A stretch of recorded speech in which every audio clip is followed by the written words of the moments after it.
നടത്താനാണ് ഞാൻ ആഗ്രഹിക്കുന്നത്. പ്രത്യേകിച്ച് കേരള മാധ്യമങ്ങൾ ഡൽഹി ജണ്ടായി. എന്നാൽ കണക്കുകൾ പ്രകാരം നോക്കുമ്പോൾ യഥാർത്ഥത്തിൽ ആം ആദ്മി പാർട്ടി ഏതാണ്ട് 43.57 ഇല്ല. അപ്പോൾ ആം ആദ്മി പാർട്ടിക്ക് ഒറ്റയ്ക്ക് കിട്ടിയ വോട്ടിന്റെ കാൾ ഒരു 10% അടുത്ത് കുറവാണ് ഇവിടെ ഭരിക്കുന്ന പാർട്ടിക്ക് കിട്ടിയിരിക്കുന്നത് കേരളത്തില്.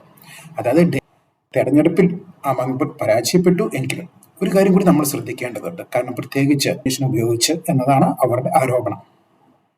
അതില് സഞ്ജയ് സിംഗ് കാർഡ് സഹിതം പാർലമെന്റിൽ കൊണ്ടുവന്നാണ് കാണിക്കുന്നത്.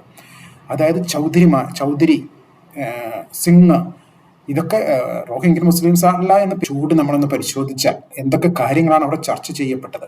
BJP പ്രത്യേകിച്ച് ആം ആദ്മി പാർട്ടിയുടെ നേതാക്കന്മാരെ എല്ലാം മാറി മാറി കേസുകളിൽ പെടുത്തുക, ജാമ്യം കൊടുക്കുന്നു, CBI അടുത്ത കേസ് എടുക്കുന്നു, അതേ കേസ് തന്നെ CBI എടുക്കുന്നു, വീണ്ടും അറസ്റ്റ്